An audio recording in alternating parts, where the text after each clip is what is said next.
పెద్దవాళ్ళు కానీ పిల్లలు కానీ నేరస్తులు కావటానికి కొన్ని పరిస్థితులు దోహదం చేస్తాయి. అంటే నేరస్తుడు తప్పు కాదనేది కాదు అని కాదు నా ఉద్దేశం, అర్థం చేసుకోండి. అంటే ఒక నేరం జరగడానికి కానీ ఒక నేరస్తుడు పుట్టడానికి కానీ ఆ చుట్టూ ఉన్న పరిస్థితులు కారణం. అవి ఏంటంటే ఆ కుటుంబంలో ఆర్థిక నేపథ్యం, తల్లిదండ్రుల పరిస్థితి, అలాగే చుట్టుపక్కల సామాజికమైన కారణాలు, ఆ, మానసిక కారణాలు, ఇవన్నీ ఉంటాయి ఒక నేరం జరగటానికి, నేరస్తుడు పుట్టడానికి. ఈ పిల్లవాడి విషయంలో కూడా అందరు నేరస్తులకి ఇదే ఉంటుందా మేడం?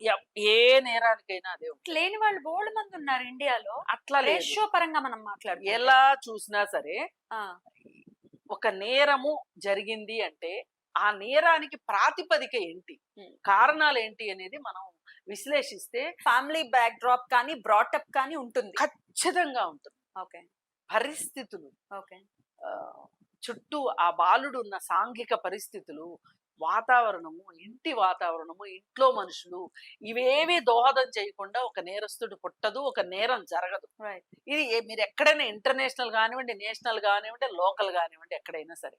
ఇప్పుడు ఈ పిల్లాడి విషయం చూసుకుంటే తండ్రి పని పాట చేయడు, తాగి పడుకుంటాడు, తల్లి ఒక్కటే కష్టపడుతుంది, వీళ్ళిద్దరు 24 గంటలు డబ్బుల గురించి కీచులాడుకుంటా ఉంటారు. మరి 3 పిల్లలు, వీళ్ళందరినీ సమర్థించుకొని రావాలి తల్లి. ఈ ఈ ప్రాసెస్ లో ఆమె భావోద్వేగాలు ఈ పిల్లవాడి పైన ఎలా పడినాయి, ఈ పిల్లవాడు అసలు ఏం ఆలోచిస్తున్నాడు, అసలు ఈ పిల్లోడు సరిగా స్కూల్కి వెళ్తున్నాడా లేదా, వీడు స్కూల్కి వెళ్ళడు సరిగా, టైంకి తినడు, టైంకి స్నానం కూడా చేయడు, స్కూల్కి ఇష్టం ఉంటే వెళ్తాడు లేకపోతే లేదు. ఒక ఫోన్ కొనుక్కొచ్చాడు ఇంట్లోకి, ఏంటి ఫోన్ ఎక్కడిది అంటే నీకెందుకు చెప్పాలి అనే టైప్ లో మాట్లాడాడు. ఇవన్నీ ఉన్నాయి. ఇవన్నీ జరగడానికి ఆ ఇంటి పరిస్థితులు కాక ఇంకేం కారణం అవుతాయి? ఇంటి పరిస్థితులు ఒకటి. ఇంకపోతే ఈ పిల్లోడు web series, crime series, CID serial ఇవి ఎక్కువగా చూస్తున్నాడు.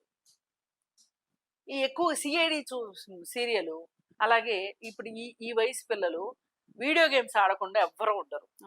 ఇంట్లో డబ్బులు దొంగతనం చేసైనా సరే వీడియో పార్లర్స్కి వెళ్ళి వీడియో గేమ్స్ ఆడతారు. ఒకప్పుడు వీడియో గేమ్స్ పార్లర్స్కి వెళ్ళి ఆడేవాళ్ళు, ఇప్పుడు సెల్ ఫోన్ లో ఆడొచ్చు. ఇప్పుడు ఇంట్లో ఒక స్మార్ట్ ఫోన్ కూడా లేకుండా ఉంటది అని నేను అనుకోను. ఎప్పుడు ఖాళీ దొరికితే అప్పుడు ఆ స్మార్ట్ ఫోన్ తీసుకొని గేమ్స్ ఆడుకోవడం అలవాటు అయి ఉంటది.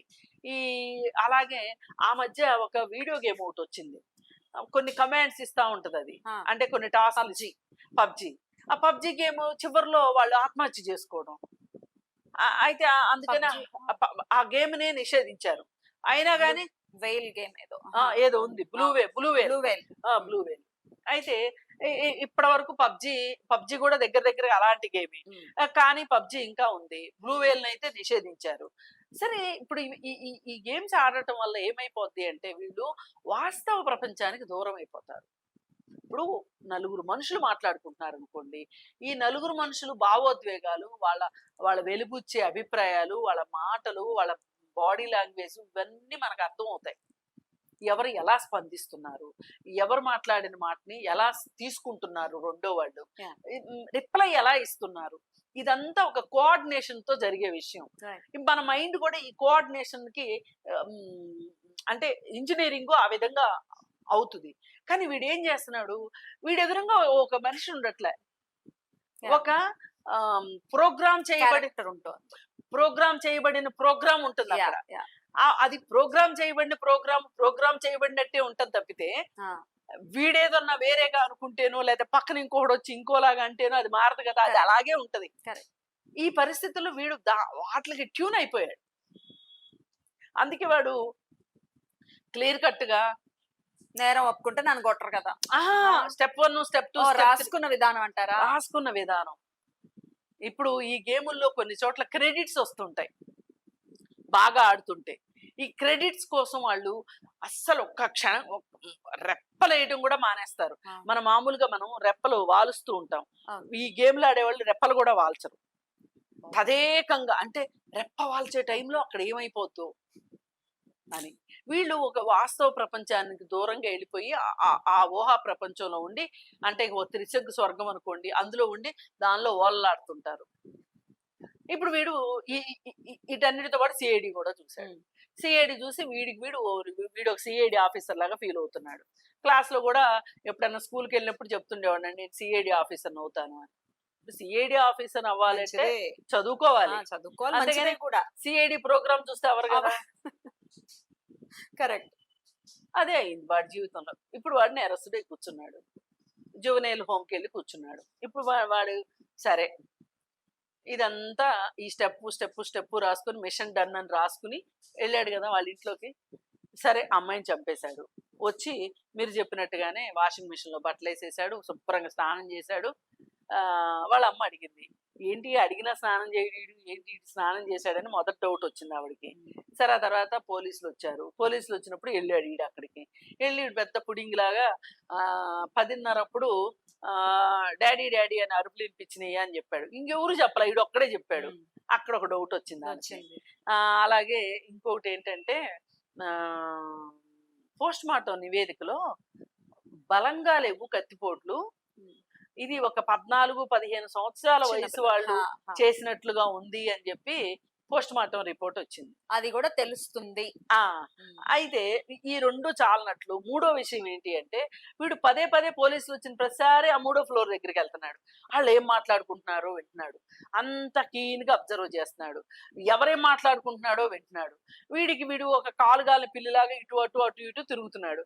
తిరుగుతూ ఉంటే వాళ్ళ అమ్మ, ఏంట్రా ఏంటి నువ్వే కానీ చేసావా ఏంటి అని ఓ మాట అనేసింది ఆవిడ. నువ్వే నన్ను పట్టించేట్టున్నావే, నేను చేయడం ఏంటి అని వాళ్ళ అమ్మనైతే బుకాయించాడు.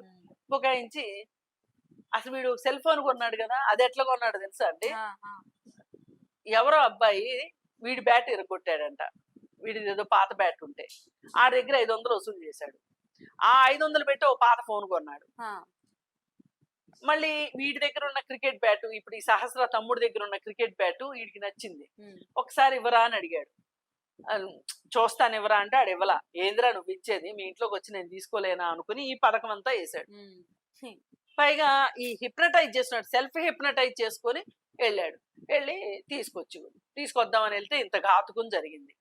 ఇప్పుడు ఈ పరిస్థితుల్లో వీడు ఈ 3 విషయాలు కోఆర్డినేట్. ఫోన్ ఎలాగొన్నాడు?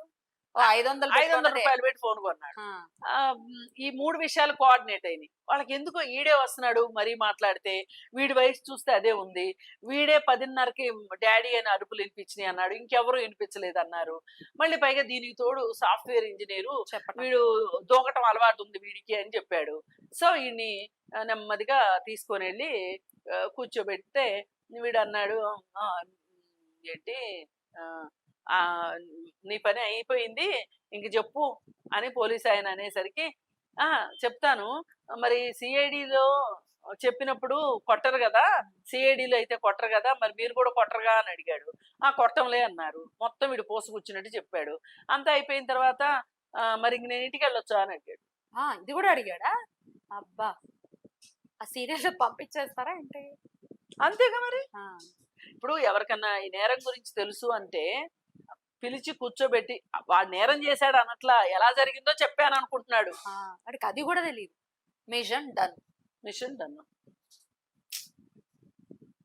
అంటే ఇప్పుడు దీన్ని బట్టి ఆలోచించండి, అసలు ఈ పిల్లోడు ఇలా తయారవడానికి ఇందాక నేను చెప్పిన అన్ని కారణం అవునా కాదు?